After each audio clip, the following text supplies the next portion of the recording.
जय हिंद दोस्तों।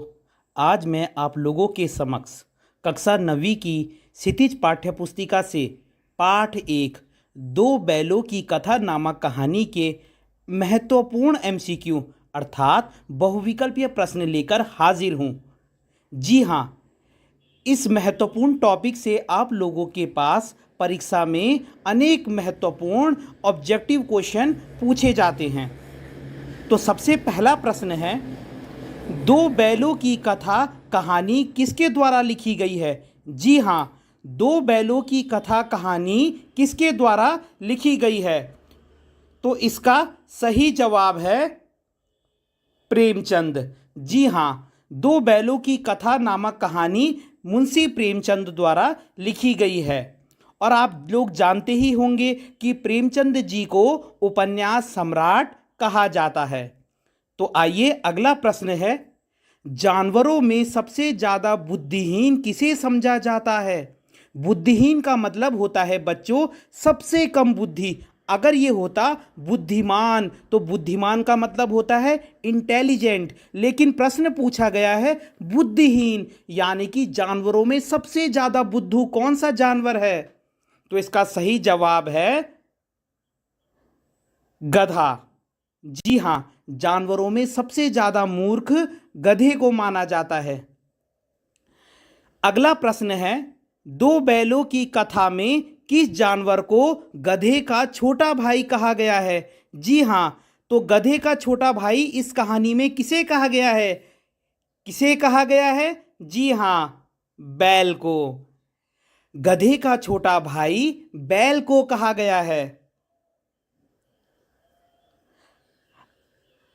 अगला प्रश्न है, इस कहानी में दोनों बैलों के क्या नाम थे? बहुत ही इंपॉर्टेंट प्रश्न है।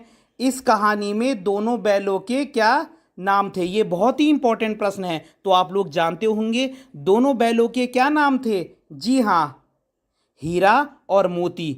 जी हाँ, दो बैलों की कथा कहानी में दोनों बैलों के नाम हीरा और मोती थे। अगला प्रश्न है, हीरा और मोती के मालिक का क्या नाम था? यह भी बहुत इंपॉर्टेंट प्रश्न है। हीरा और मोती जो बैल थे उनके मालिक का क्या नाम था? जी हाँ, तो उनके मालिक का नाम था झूरी। जी हाँ, हीरा और मोती जो दो बैल थे वो किसके बैल थे? उनके मालिक का क्या नाम था? जी हाँ, उनके मालिक का नाम था झूरी।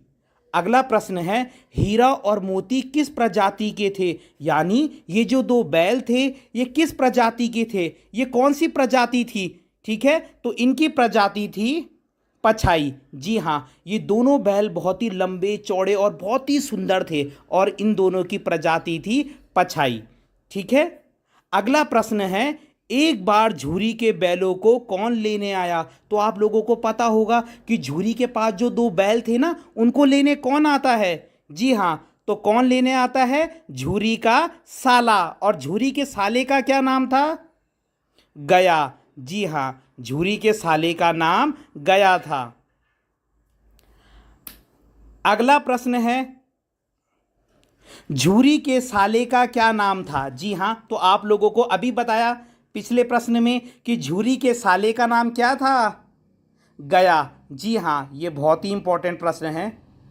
झूरी के साले का नाम क्या था? गया। देखो बच्चों, सारे ही इंपॉर्टेंट प्रश्न हैं, कोई भी पेपर में पूछा जा सकता है, तो आप लोग सभी प्रश्नों को अच्छे से सुनेंगे और याद करेंगे।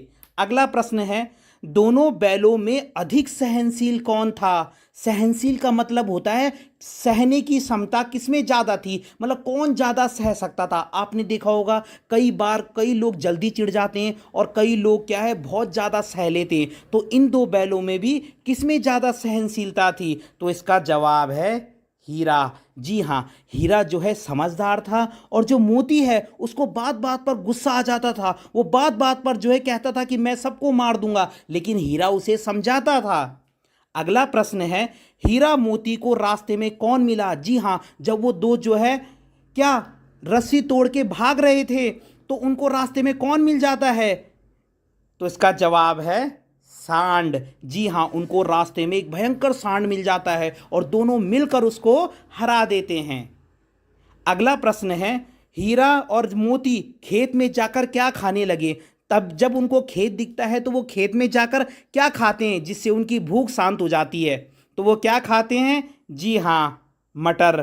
तो वो दोनों मटर के खेत में चले जाते हैं और पेट भर के जो है मटर खाते हैं।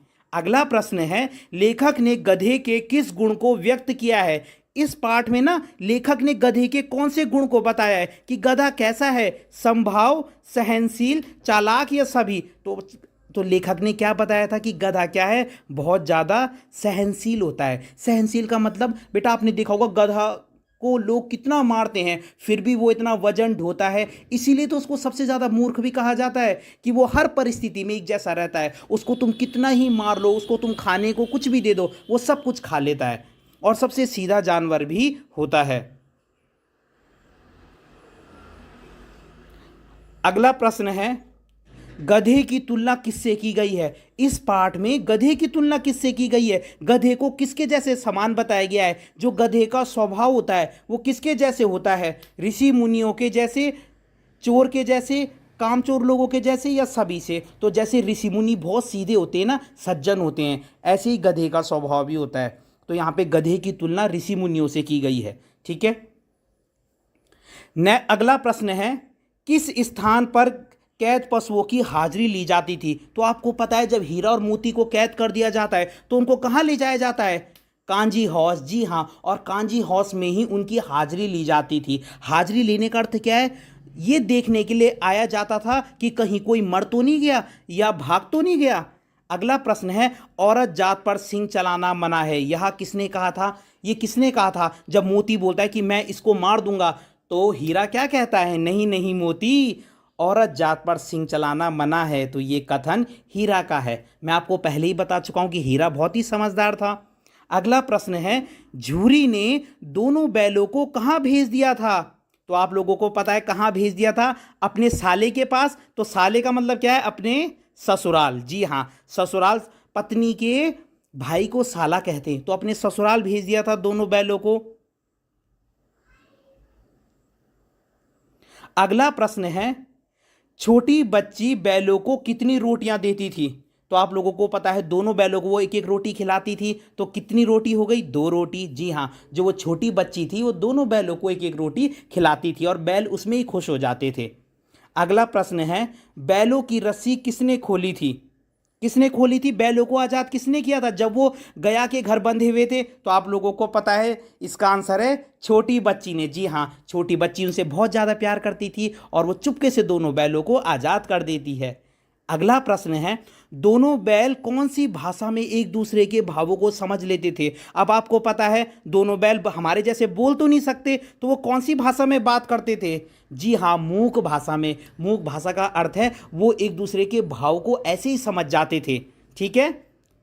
बछिया का ताव किसके लिए प्रयोग किया गया जाता है। जी हाँ, अगला प्रश्न है, बछिया का ताव किसे कहा गया है या किसके लिए प्रयोग किया गया है। तो बछिया का ताव किसको कहा जाता है, जी हाँ, बैल को।